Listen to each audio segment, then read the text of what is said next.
स्वागत है दोस्तों एक बार फिर से आपके अपने YouTube channel learn about medicine में, जहां आप पाते दवाइयों के बारे में संपूर्ण जानकारी। दोस्तों आज के इस वीडियो में हम एक पावरफुल एंटीबायोटिक इंजेक्शन के बारे में जानेंगे, जिसका प्रयोग moderate to severe bacterial infection को ठीक करने के लिए लिया जाता है। इस इंजेक्शन का कॉम्पोजिशन है सेफोपैराजोन तथा साल्बेक्टम। इस इंजेक्शन में सेफोपैराजोन एक थर्ड जनरेशन सेफोलिस्पिन ग्रुप की दवा है, जो ब्रॉड स्पेक्ट्रम एंटीबायोटिक दवा है। ये बैक्टीरिया की सेल वॉल सिंथेसिस को रोक देती है, जिस कारण से बैक्टीरिया मर जाते हैं और बैक्टीरियल इन्फेक्शन धीरे धीरे ठीक होने लगता है। और जो साल्बेक्टम है, ये एक बीटा लैक्टमेज एंटीबायोटिक है, जो बैक्टीरिया में बीटा लैक्टम रिंग को तोड़ देती है, जिससे कि इसके साथ में जो मिलाया गया एंटीबायोटिक है सेफेपैराजोन है, यह बैक्टीरिया पर कार्य कर सके और बैक्टीरिया को मार सके।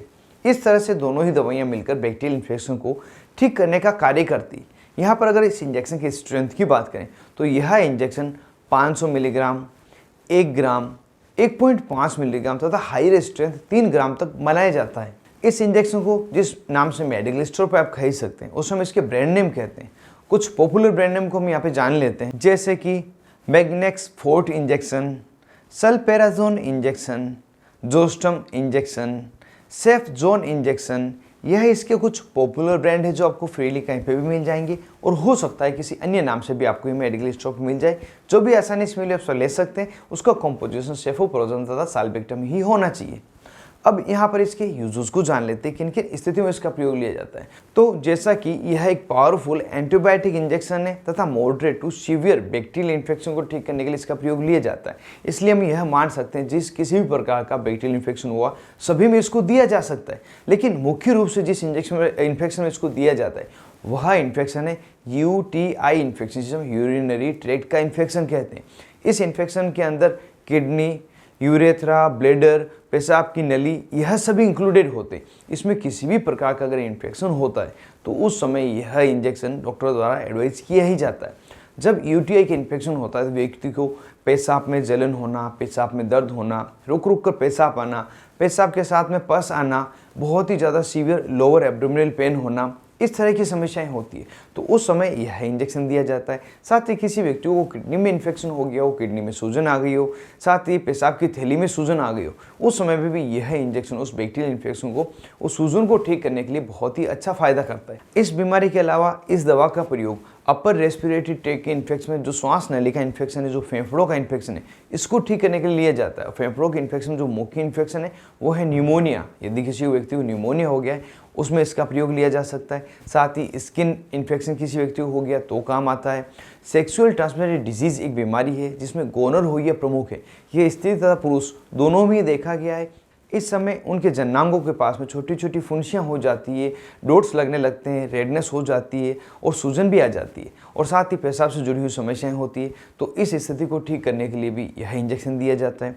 किसी व्यक्ति को अगर स्पाइनल या ब्रेन में इन्फेक्शन हो गया हो, बैक्टीरियल इन्फेक्शन होने का सूजन आ गई हो, जिसे हम मेनिंजाइटिस बीमारी के नाम से जानते हैं, तो उस समय में भी यह इंजेक्शन प्रिस्क्राइब किया जाता है। और एक और स्थिति है जिसमें ऑर्थोपेडिक डॉक्टर बहुत ही ज़्यादा इसका प्रयोग लेते हैं, वह है जॉइंट में किसी प्रकार का बैक्टीरियल इन्फेक्शन हो जाना, जिस कारण से जॉइंट में सूजन आ जाती है और जॉइंट में बहुत ही तेज़ दर्द होता है।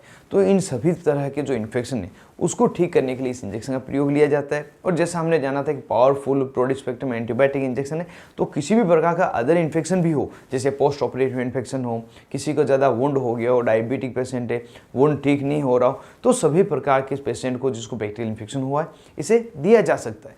लेकिन एक बात आप ध्यान रखें, यह इंजेक्शन सभी व्यक्तियों में नहीं दिया जा सकता है। कुछ बीमारियां ऐसी अगर वह है तो यह इंजेक्शन नहीं दिया जाएगा। जैसे कोई व्यक्ति है जिसको इंटेस्टाइन में स्वेलिंग आ गई, जिसे हम कोलाइटिस कहते हैं, तो उसे नहीं दिया जाता। किडनी या लीवर का डिसफंक्शनिंग है तो उसमें इसे नहीं दिया जाता। किसी व्यक्ति का डायलिसिस चल रहा हो या कोई व्यक्ति जिसको सीजर्स दोहरे आ रहे हो, तो इन सभी को यह इंजेक्शन नहीं दिया जाता है, क्योंकि इसके साथ में जो सेफेपैराजोन साल्बेक्टम इंजेक्शन है प्रॉपर रिजल्ट नहीं बताता, अच्छा असर नहीं बताता। साथ ही कुछ दवाइयाँ भी है जिसके साथ में इस इंजेक्शन का प्रयोग नहीं किया जाता और बहुत ही ज़्यादा कॉमनली दी जाने वाली दवाइयाँ, उसमें फ्रूसेमाइड इंजेक्शन या टेबलेट जो पेशाब के फ्लो को बढ़ाने के लिए जो डाययूरेटिक दी जाती, यह है वारफेरिन टेबलेट जो एंटीकोगुलेंट दवा है, और सबसे ज़्यादा कॉमनली यूज लिया जाने वाला एंटीबायोटिक इंजेक्शन जेंटामाइसिन, जी हाँ दोस्तों, जेंटामाइसिन अगर यह सभी दी जा रही, इसका प्रयोग पहले से लिया जा रहा है, तो यह सेफेप्राजोल साल्वेक्टम इंजेक्शन नहीं दिया जाता। और आप अगर जनरल प्रैक्टिशनर हैं तो विशेष तौर से ध्यान रखें, जेंटामाइसिन और इस इंजेक्शन को साथ में नहीं दें, क्योंकि इन दोनों को साथ में देने से किसी का भी प्रॉपर रिजल्ट आपको नहीं मिलेगा। तो इस तरह से ध्यान रखते हुए इस इंजेक्शन का प्रयोग डॉक्टर द्वारा लिया जाता है। इस इंजेक्शन की क्या डोज है, इसको किस रूट से लगाया जाता है, इसको भी हम जान लेते हैं। इस इंजेक्शन जो रूट है, आईवी इंट्रावेनस डायरेक्ट नसों में तथा आईएम इंट्रामस्कुलर दोनों ही तरीके से लगाया जा सकता है। यहाँ पर बात ध्यान रखेगा, अगर आईवी के लिए लगा रहे हैं, नसों में लगा रहे हैं, तो उस समय आपको इसे 10 ml डिस्टिल वाटर में डाइल्यूट करना है, या आप इसको इन्फ्यूजन में डायरेक्टली डाइल्यूट कर सकते हैं।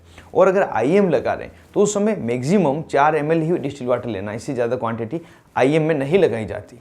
इसे दिन में 2 बार या दिन में 3 बार आवश्यकता के अनुसार डॉक्टर द्वारा एडवाइस किया जाता है। साथ ही 5 दिन या 7 दिन भी इसे लगाया जा सकता है। इस इंजेक्शन का प्रयोग करते समय एक बात विशेष तौर से ध्यान रखी जाती है कि इस इंजेक्शन को मरीज को लगाने से पहले मरीज में AST सेंसिटिविटी टेस्ट किया जाता है, जिससे कि पता लगाया जैसे क्या यह इंजेक्शन मरीज को एलर्जी तो नहीं कर रहा है। अगर कर रहा है तो वह इंजेक्शन मरीज को नहीं लगाया जा सकता। और AST का अगर वीडियो आप देखना चाहते हैं तो ऊपर आई कार्ड पर क्लिक करके उसका वीडियो पूरा देख सकते हैं, किस तरह से AST किया जाता है। प्रेगनेंसी में अगर बात करें तो यह इंजेक्शन कैटेगरी C का इंजेक्शन है, तो बहुत ही ज़्यादा आवश्यकता होने पर रिस्क को कैलकुलेट करते हुए डॉक्टर द्वारा इसे एडवाइस किया जाता है। सामान्य तौर पर इसे नहीं लगाया जाता है। अब वीडियो के लास्ट में हम जान लेते हैं इस इंजेक्शन को लगाने पर व्यक्ति में क्या क्या साइड इफेक्ट दिखाई दे सकते हैं। जो कॉमन साइड इफेक्ट है वो होता है जिस जगह पे इस इंजेक्शन को लगाए, at the site of injection, वहाँ पे रेडनेस हो सकती है, सूजन आ सकती है, बहुत ज़्यादा खुजली हो सकती है, साथ ही अलग अलग एलर्जिक रिएक्शन देखने को मिल सकती है। व्यक्ति के चेहरे पर सूजन आएगी, जीभ में सूजन आ सकती है, जिसे हम ओडिमा कहते हैं, इस तरह की समस्या होती है। नोज या वोमिटिंग की शिकायत होना, डायरिया, दस्त लगना, ब्लड में RBC की कमी हो जाना जिसे हम एनीमिया कहते हैं, साथ ही लीवर फंक्शनिंग में कुछ एबनॉर्मलिटीज़ आना, इस तरह के अलग अलग साइड इफेक्ट देखे गए। यदि ये या इसके अलावा दूसरे एंटीजेल इफेक्ट मिले तो एक बार अपने डॉक्टर से संपर्क करें, जिससे कि आपको प्रॉपर ट्रीटमेंट दिया जा सके और इसकी जगह दूसरी आवश्यक दवा दी जा सके। तो दोस्तों ये पूरी जानकारी थी एक ब्रॉड स्पेक्ट्रम एंटीबायोटिक इंजेक्शन के बारे में, जिसका कॉम्पोजिशन है सेफेप्राजोल तथा साल्वेक्टम, जिसका प्रयोग लगभग सभी प्रकार के बैक्टीरियल इन्फेक्शन को ठीक करने के लिए लिया जाता है और मुख्य रूप से UTI यूरिनरी ट्रैक्ट इन्फेक्शन में दिया जाता है।